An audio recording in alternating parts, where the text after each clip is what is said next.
Mateus, capítulo 16, versículos 13 a 23. Assim diz a palavra do Senhor. Vindo Jesus às regiões de Cesareia de Filipe, perguntou aos seus discípulos, dizendo: Quem dizem os homens que eu, o Filho do Homem, sou?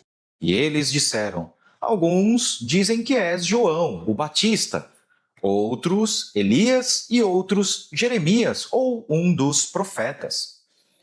Disse-lhes ele: Mas vós, quem dizeis que eu sou? E Simão Pedro, respondendo, disse: Tu és o Cristo, o Filho do Deus vivo. E Jesus, respondendo, disse-lhe: Abençoado és tu, Simão Barjonas, pois carne e sangue não revelaram isso a ti, mas o meu Pai que está no céu. E eu também te digo que tu és Pedro, e sobre esta rocha eu edificarei a minha igreja, e as portas do inferno não prevalecerão contra ela. E eu te darei as chaves do reino do céu, e tudo quanto ligares na terra será ligado no céu, tudo quanto tu desligares na terra será desligado no céu. Então ele ordenou aos seus discípulos que não contassem a nenhum homem que ele era Jesus, o Cristo. Desde esse tempo, começou Jesus a mostrar aos seus discípulos que ele deveria ir a Jerusalém e sofrer muitas coisas dos anciãos e dos principais sacerdotes e escribas, ser morto, ressuscitar ao terceiro dia. E Pedro, tomando-o, começou a repreendê-lo, dizendo: Longe de ti, Senhor, isso não será para ti. Mas ele, virando-se, disse a Pedro: Para trás de mim, Satanás, tu és uma ofensa a mim, porque não tens gosto das coisas que são de Deus, mas das que são dos homens. Esta é a palavra do Senhor. Oremos. Senhor, nosso misericordioso, gracioso Deus Pai, nosso Criador e Redentor em Cristo Jesus, nós te damos muitas graças, Senhor, por estarmos aqui reunidos como um só corpo para publicamente cultuarmos o teu glorioso nome. Não há dom, não há dádiva maior do que esta. Desde já, Senhor, nós confessamos a nossa pobreza, a nossa miséria. Nós não temos condições de cultuar o Senhor com o devido tremor e temor, Senhor. Por isso nós suplicamos pelo teu Espírito Santo. Nós suplicamos pela plenitude da tua presença em nosso meio, para que o Senhor encontre alegria em nosso culto, para que o nosso culto seja aceitável ao Senhor. Também nós suplicamos por boa porção do teu Espírito Santo, para que seja o Senhor a proclamar a sua palavra com verdade e fidelidade, e que também o Senhor, em teu poder, no poder do teu Espírito Santo, possa ministrar o Santíssimo Evangelho de nosso Senhor e Salvador Jesus Cristo no coração de cada pessoa que está ouvindo a sua palavra. É isso que nós pedimos e oramos em nome de Jesus. Amém. Há alguns domingos estávamos olhando para os relatos da última semana de vida de Jesus. Agora, eu os convido a retroceder um pouquinho mais nos dias em que Jesus ainda estava exercendo o seu ministério, indo de cidade em cidade. Nós retrocedemos alguns dias em que Jesus ele já estava orientando os seus discípulos de que ele precisava ir a Jerusalém para lá ser morto. Ainda que nós não estejamos na última semana de vida de Jesus, uma coisa é comum durante todo o ministério de Jesus, enquanto ele andava de cidade em cidade, que é a oposição dos principais líderes de Israel a tudo aquilo que Jesus realizava. Os fariseus e saduceus, eles, apesar de estarem vendo e ouvindo todas as maravilhas que procediam de Jesus, eles estavam endurecidos. Eles não criam em Jesus e constantemente lhe pediam sinais do céu, pondo Jesus à prova. E Jesus, se vocês lerem alguns versículos anteriores à passagem que nós lemos, Jesus ele recusou-se a se submeter as pretensões de domínio dos fariseus e saduceus. Jesus não se submeteu a eles, pelo contrário, a passagem nos diz que ele os deixou. Esse ato de Jesus de deixar os fariseus e saduceus, esse ato não tem somente um significado de que Jesus estava se afastando geograficamente deles. Tem um significado muito mais profundo que nós não podemos desenvolver aqui neste momento. Basta saber que quando Jesus ele se retira, ele deixa, ele parte da vida dos fariseus e saduceus, isso significa a partida de Deus da vida deles, a ruptura definitiva entre Deus e seu filho, né? E estes homens. Esses homens nunca mais teriam comunhão outra vez com Deus. Então, a partida de Jesus, da presença dos fariseus e saduceus, é aquilo que nós podemos chamar de evento mais trágico que pode ocorrer na vida de um ser humano. É de que ele jamais terá Deus outra vez. Fato é que depois desses episódios de confronto e de Jesus ter partido definitivamente da vida dos fariseus e saduceus que se opunham constantemente a ele, Jesus chegou à região de Cesareia de Filipe. Essa cidade foi construída por Herodes Filipe, um dos tetrarcas que governavam a região. Ele ampliou uma pequena cidade que ficava a 350 metros acima do nível do mar e ficava na base do Monte Hermon, e ele renomeou esta pequena cidade em homenagem a César. Por isso que essa cidade foi nomeada como Cesareia. Mas como havia uma outra cidade com o mesmo nome na costa, ele acrescentou o seu próprio nome, de modo que essa cidade passou a ser conhecida como Cesareia, em homenagem a César, Cesareia de Filipe, em homenagem a si mesmo. E nessa ocasião em que Jesus chegou na cidade de Cesareia de Filipe, Jesus fez uma pergunta-chave, que na verdade é a pergunta mais fundamental da vida de todo ser humano. É a pergunta fundamental que Jesus fez para os seus discípulos e é a pergunta fundamental que ainda se faz para cada uma das pessoas que vêm ao mundo ainda hoje e sempre será até o último dia da humanidade neste mundo. Qual a pergunta que Jesus fez? Registrado no versículo 13. Vindo Jesus às regiões de Cesareia de Filipe, perguntou aos seus discípulos, dizendo: Quem dizem os homens que eu, o Filho do Homem, sou? Para simplificar, a pergunta que Jesus fez é: quem sou eu?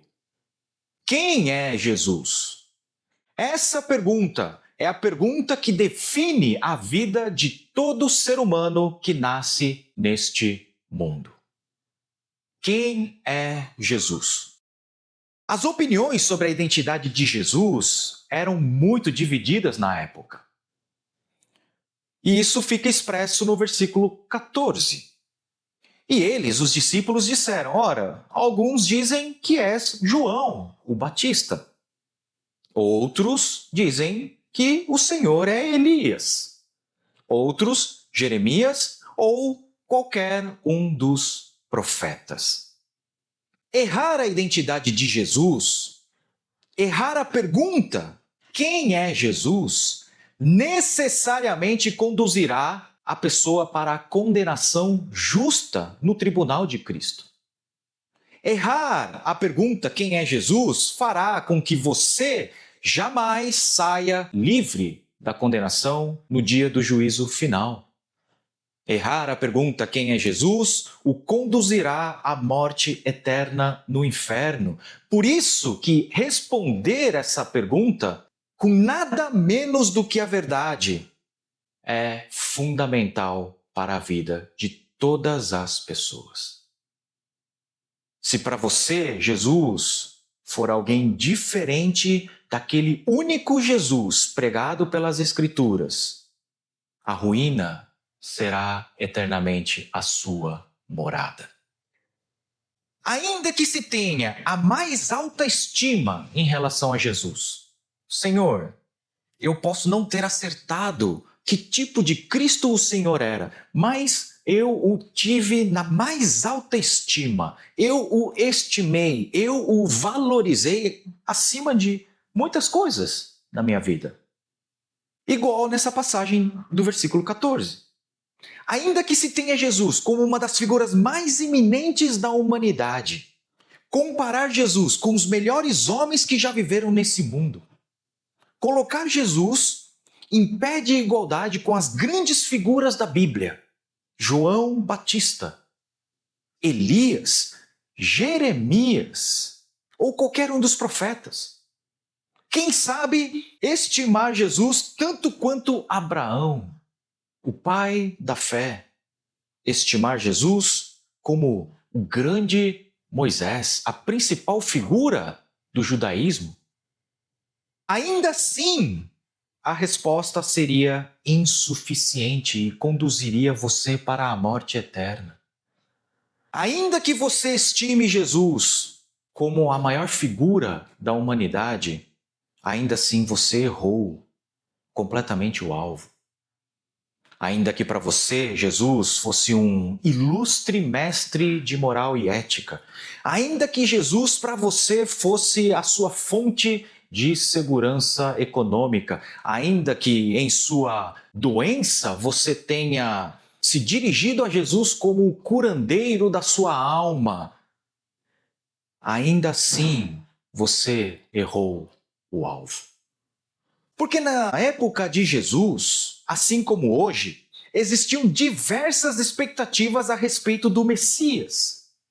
Nunca é demais lembrar que quando nós dizemos Jesus Cristo, Cristo não é o sobrenome de Jesus.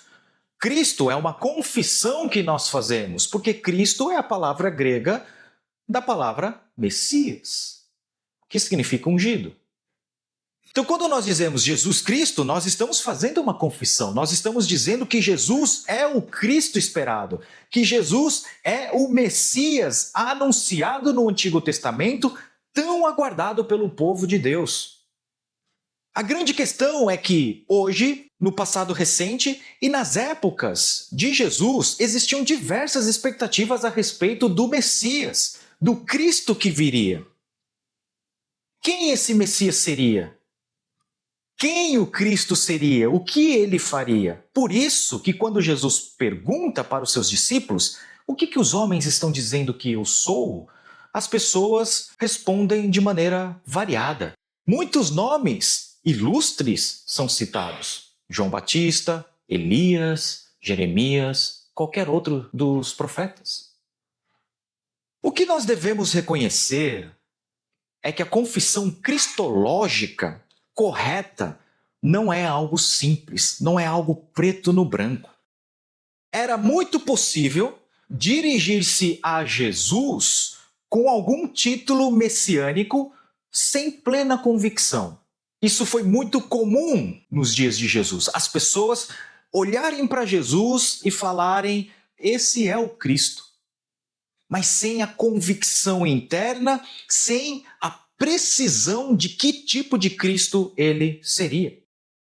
As pessoas poderiam confessar que Jesus era o Cristo, que Jesus era o Messias, apesar de, ao mesmo tempo, manter grandes equívocos sobre a natureza do seu messianismo.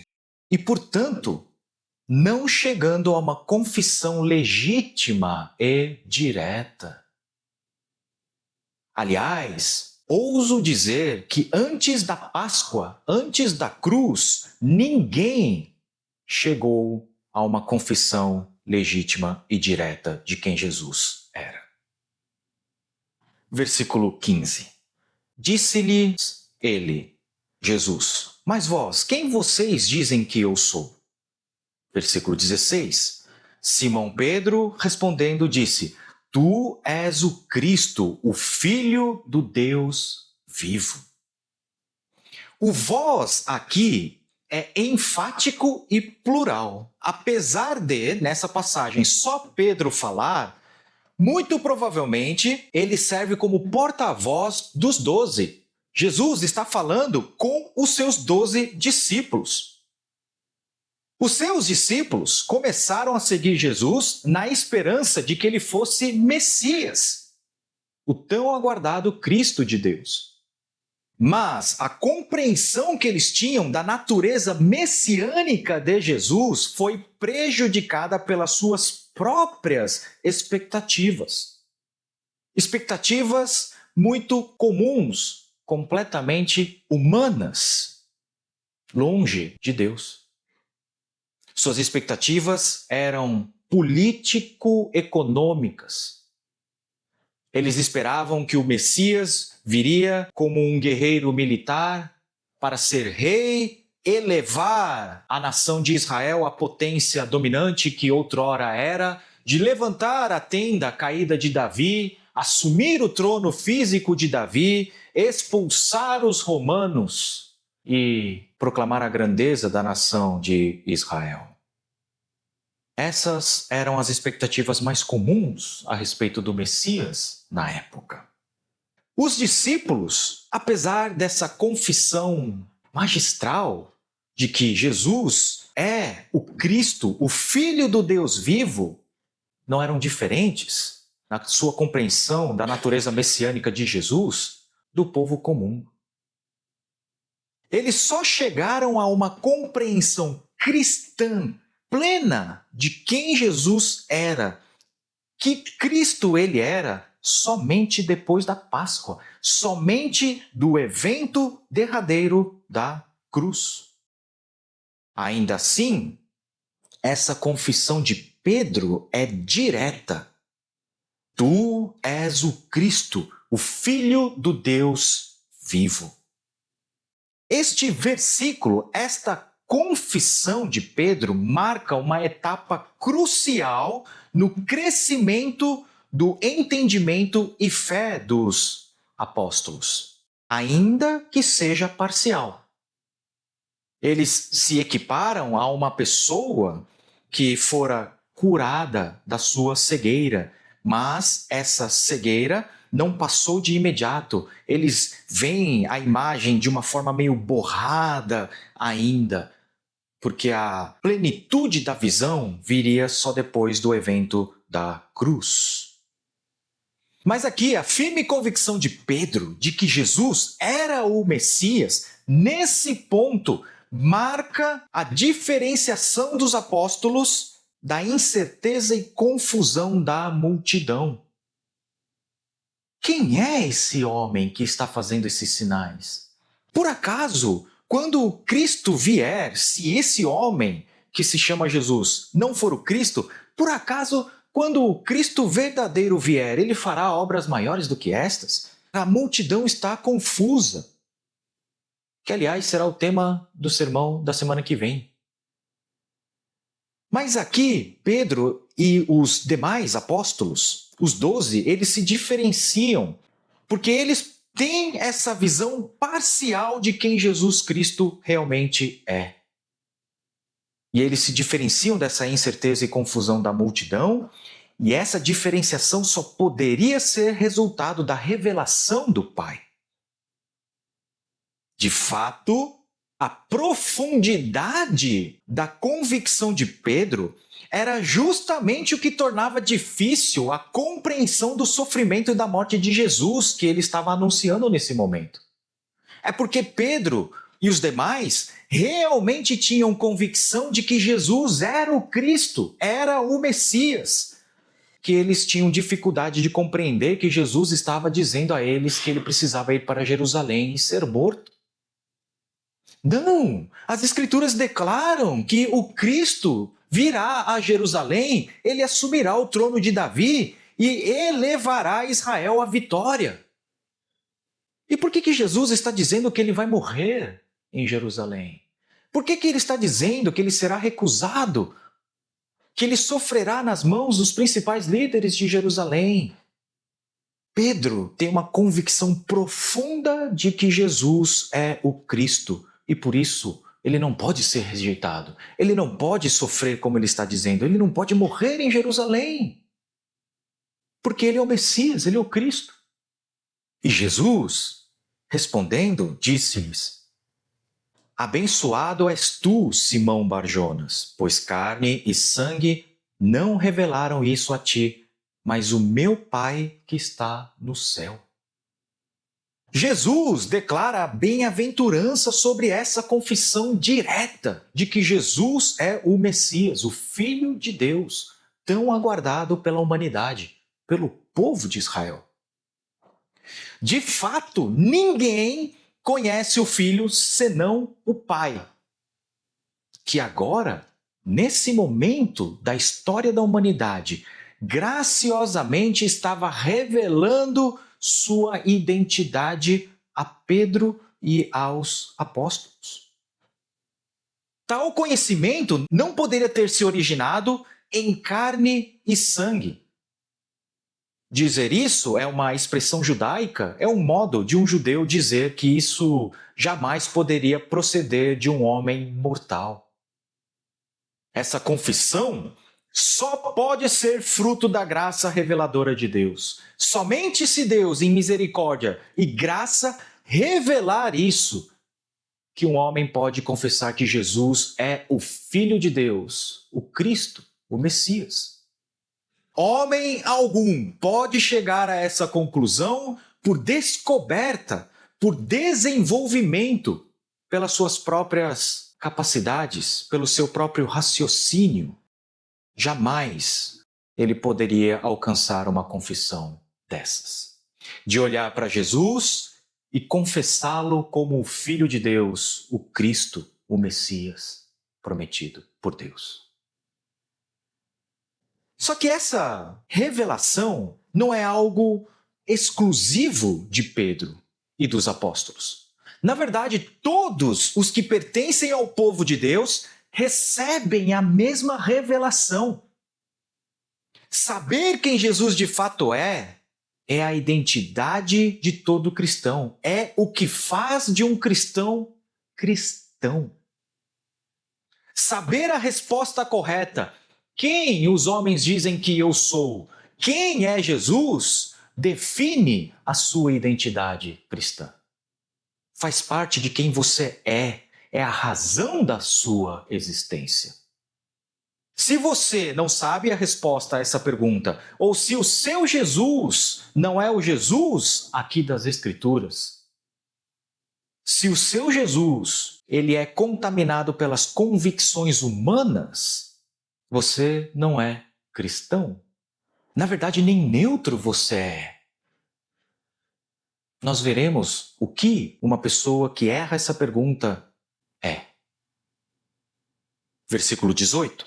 Eu também te digo que tu és Pedro, e sobre esta rocha eu edificarei a minha igreja, e as portas do inferno não prevalecerão contra ela. Esse versículo é central em uma discussão acalorada. Segundo a Igreja Católica, a rocha é Pedro. E Jesus iria construir sua igreja sobre Pedro. E a controvérsia é pela afirmação de que Pedro era inerrante e ele teve os seus sucessores diretos. E esses sucessores de Pedro são os papas. E, portanto, eles, os papas, seriam a autoridade máxima da igreja cristã. Por isso que esse versículo 18, ele é muito disputado. As pessoas dizem, tudo bem, essa rocha sobre a qual Jesus construirá a sua igreja é isso, é aquilo, não é Pedro, por causa dos abusos cometidos. Em nome desse versículo 18, as pessoas disputam o significado dessa rocha. O que é essa rocha sobre a qual Jesus vai construir a sua igreja? Bom, para simplificar, é muito provável que essa pedra sobre a qual Jesus construiria a sua igreja é de fato Pedro. Alguns dizem que essa rocha sobre a qual Jesus construirá a sua igreja é a confissão de Pedro, de que Jesus é o Filho de Deus e o Messias. E sobre essa confissão é que Jesus edificaria a sua igreja. Outros propõem outros significados, mas Se não fosse a controvérsia em relação à Igreja Católica e dizer que os papas são sucessores de Pedro e, portanto, os papas são inerrantes e eles são a autoridade máxima, eu desconfio que as pessoas não teriam dúvida de que a rocha que Jesus se refere, sobre a qual Jesus edificaria a sua igreja, é Pedro. Essa é a leitura mais simples. É claro que esse não é o lugar e nem o tempo para discutir o porquê disso. Mas é suficiente ficarmos com a leitura mais simples e reta e não nos deixarmos levar pela má interpretação a respeito dessa passagem e negar que Pedro seja a pedra sobre a qual Jesus edificará a sua igreja.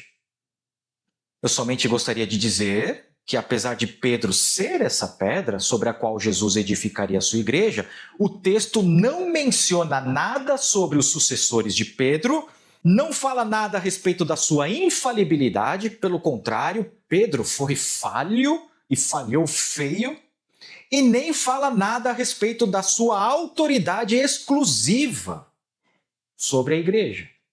A autoridade exclusiva teria sido passado de Pedro em diante para os papas. Apesar de não dizer nada a respeito disso, fiquemos com a leitura simples e reta. Pedro é a rocha sobre a qual Jesus disse que edificaria a sua igreja. E não só isso. Versículo 19. Jesus diz a Pedro: eu te darei as chaves do reino do céu. E tudo quanto tu ligares na terra será ligado no céu. Tudo quanto tu desligares na terra será desligado no céu. Aqui, Jesus promete as chaves do reino do céu. E nós temos que fazer uma pequena distinção do versículo 18 e do versículo 19. Porque no versículo 18, Jesus diz que ele edificaria a sua igreja e daria as chaves do reino do céu a Pedro. Igreja de Jesus não é a mesma coisa que o seu reino. As duas palavras pertencem a conceitos diferentes. Igreja se refere a povo e reino se refere a governo. A igreja está ligada ao povo do reino de Deus e o reino de Deus está ligado ao governo de Deus, ao reinado soberano de Deus. Apesar de serem termos muitas vezes confundidos, eles são distintos.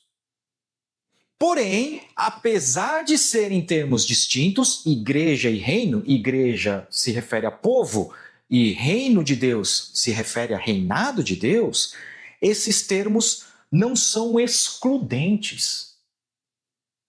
Eles, obviamente, estão interligados de maneira que não se pode separar as duas coisas, porque o reinado de Deus está convocando o povo de Deus. O reino foi inaugurado e o povo está sendo reunido. E na medida em que o reino foi inaugurado, a igreja é um posto avançado na história da comunidade escatológica final. É a cabeça de ponte que Deus estabeleceu neste mundo mergulhado em trevas, para juntar o seu povo de todos os cantos do planeta. Portanto, igreja e reino são termos distintos, mas inextricavelmente interligados. Deus, que governa sobre todo o universo, convoca o seu povo de todas as partes do exílio. E aqui, neste momento, a igreja é uma cabeça de ponte, é um posto avançado em território inimigo para a reunião do povo de Deus sob o governo de Deus. E essa igreja, porque Jesus a está edificando, apesar de estar em território hostil, apesar de estar mergulhado num mundo que é contra Deus, não pode ser derrotado pelas hostes das trevas. Porque a igreja é a assembleia, é reunião de pessoas que Jesus, o Messias, o Cristo, está edificando. Porque ele reina como Senhor de todo o universo. Por isso a igreja não pode morrer, não pode ser derrotada. E Jesus não só edificaria esta igreja invencível sobre Pedro, mas ele também daria as chaves do reino dos céus a Pedro. É correto observar nesse ponto que o poder que Jesus concede com essas chaves, porque é uma forma metafórica de dizer, né? Jesus não está dando literalmente uma chave de uma porta do reino dos céus. É uma forma metafórica de dizer que Jesus estava concedendo o poder de entrada no reino do céu a Pedro. Se vocês lembrarem de tudo aquilo que vocês leram no Antigo Testamento, o que o Antigo Testamento, as pessoas, né, o povo de Israel, que liam o Antigo Testamento, determinavam que era essa chave de entrada no reino de Deus? Todos aqui estão cansados de saber que é a lei. Porque é pela obediência perfeita à lei que alguém pertence ao reino de Deus.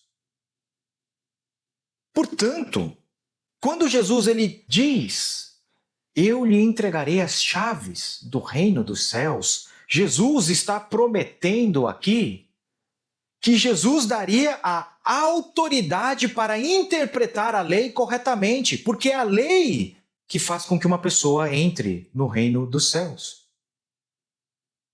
Porque as pessoas devem entrar na terra prometida. E muitos tentavam fazer isso pelo cumprimento da lei. Por isso que é fundamental a correta compreensão da lei. Receber a chave para entrar no reino de Deus.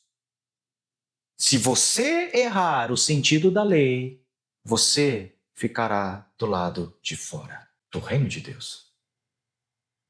Nós não lemos na Bíblia quantas e quantas pessoas compreenderam mal a lei?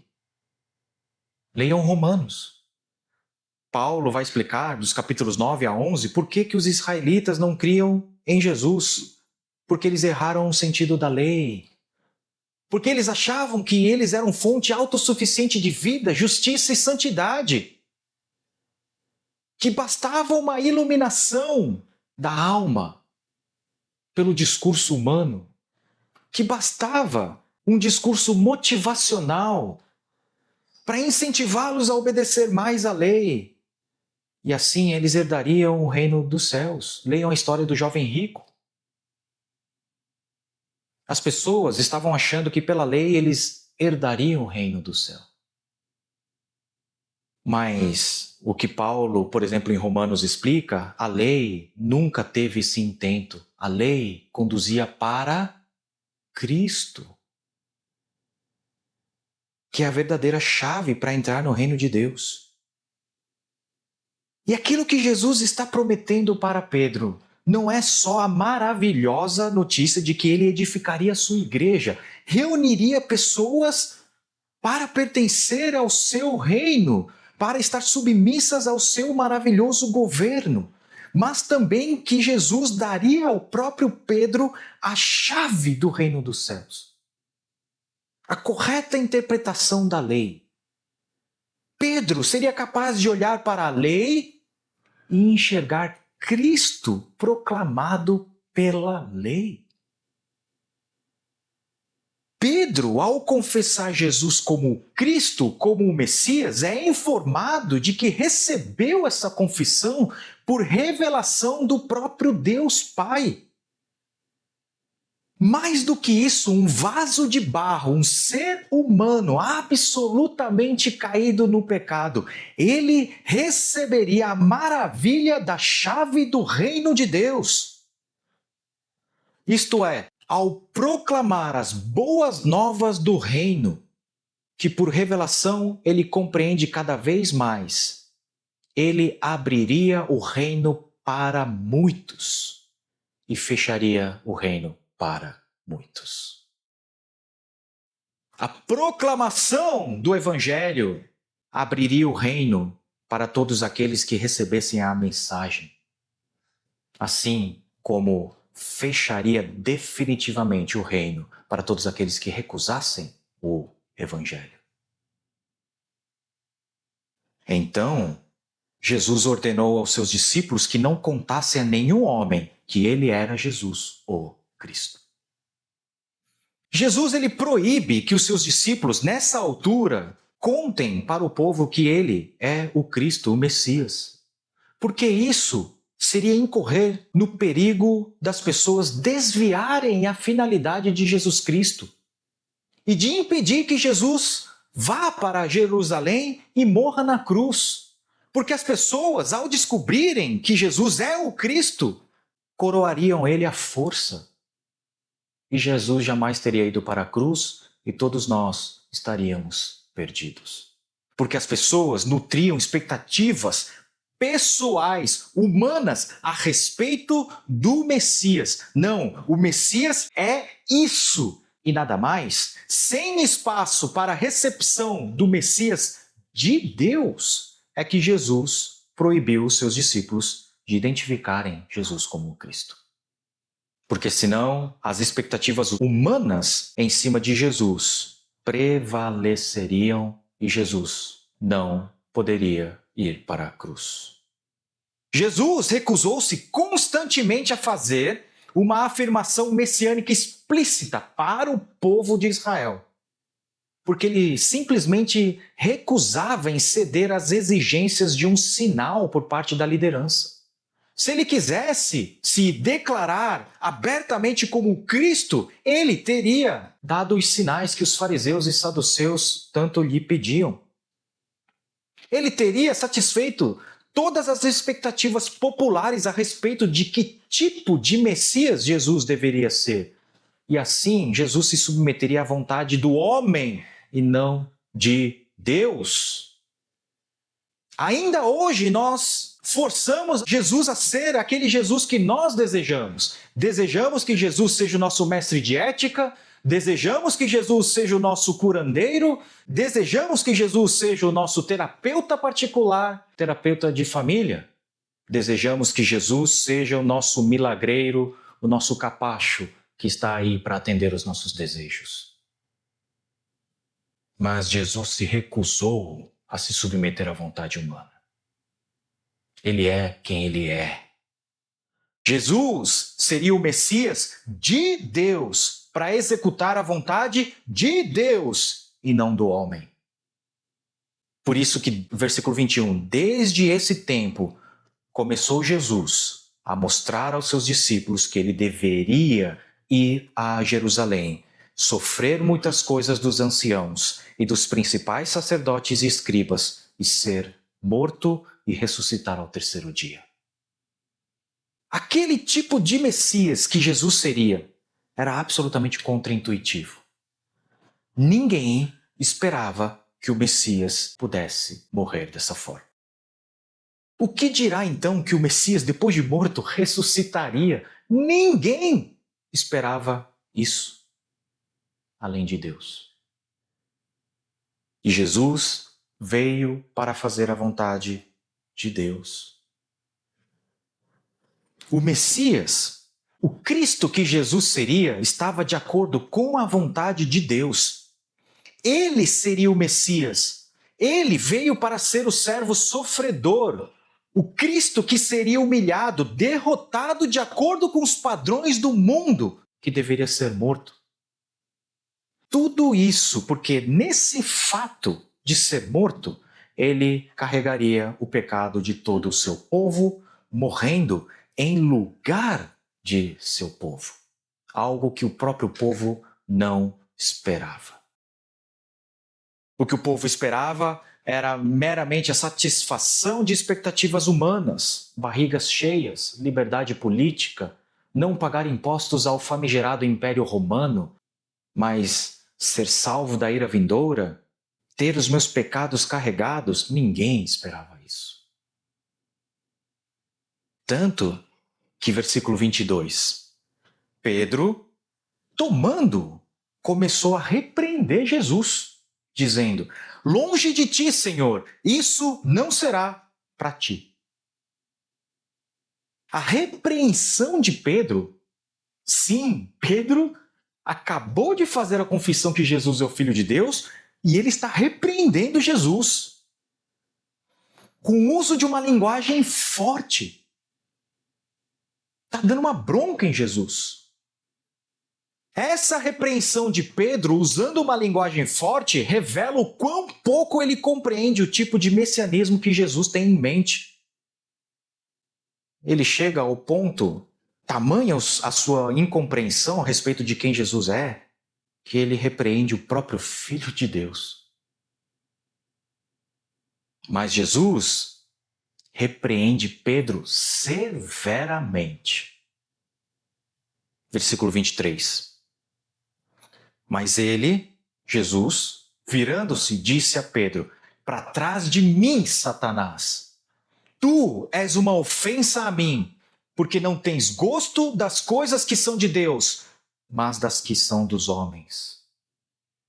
O termo ofensa a mim, em grego, é escândalo, que em muitas passagens, essa palavra escândalo em grego é traduzido como pedra de tropeço, rocha de tropeço. Poucos instantes, há pouquíssimo tempo, Jesus havia chamado Pedro de rocha. Rocha sobre a qual ele construiria a igreja. Agora, ele chama Pedro de um tipo diferente de rocha. Um escândalo. Uma rocha de tropeço. E aqui não se trata simplesmente quando Jesus repreende Pedro severamente. Versículo 23.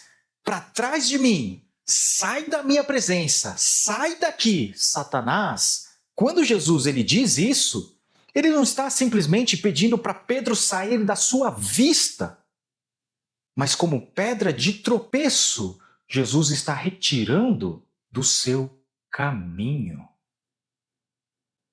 Ele está retirando uma barreira que o impede de passar. Qual a diferença?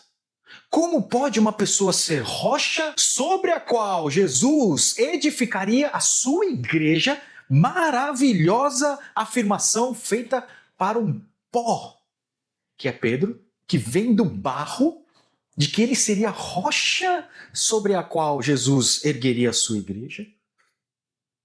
E ao mesmo tempo, um pouquinho depois, essa pessoa se torna rocha de escândalo, rocha que faz tropeçar. Qual a diferença? Assim como Satanás, e Pedro é chamado de Satanás, ofereceu a Jesus um reinado sem sofrimento, Pedro fez o mesmo. Adotando as expectativas atuais de uma conquista messiânica, política, militar vitoriosa, sem passar pela cruz. Jesus reconhece a mesma fonte diabólica por trás da mesma tentação.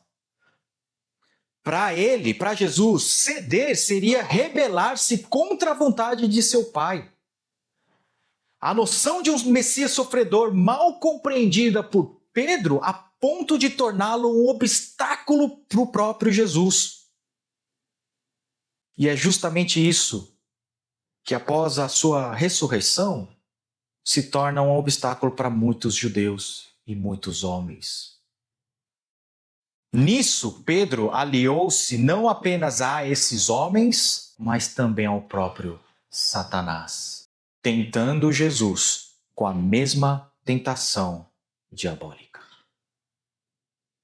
Isso porque, apesar da confissão de que Jesus é o Cristo, o Messias, o Salvador prometido por Deus, Pedro separou Jesus da cruz.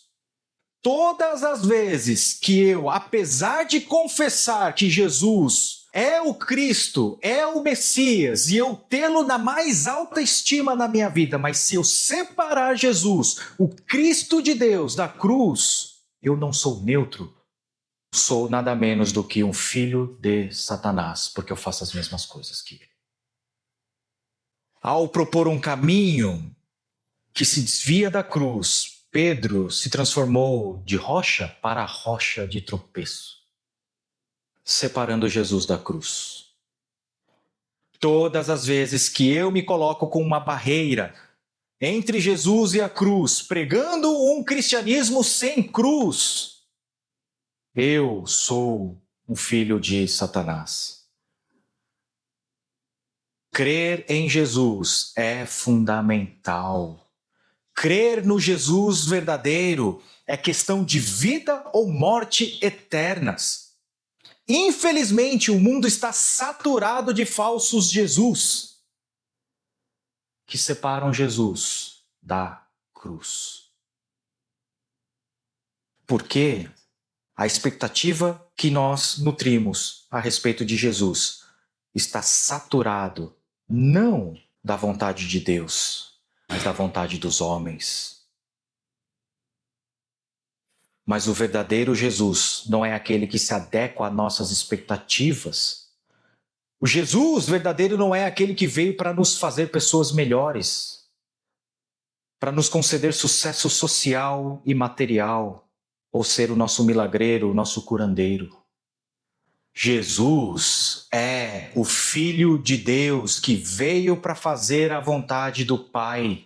Viveu uma vida perfeita, produziu justiça através da obediência, sem falhas à lei de Deus.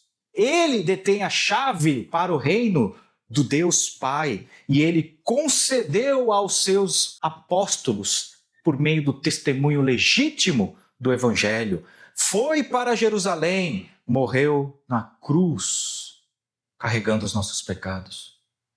Mas pelo poder de Deus, ressuscitou ao terceiro dia, ascendeu aos céus, de onde virá para julgar os vivos e os mortos, porque Ele é o Senhor e juiz de toda a terra.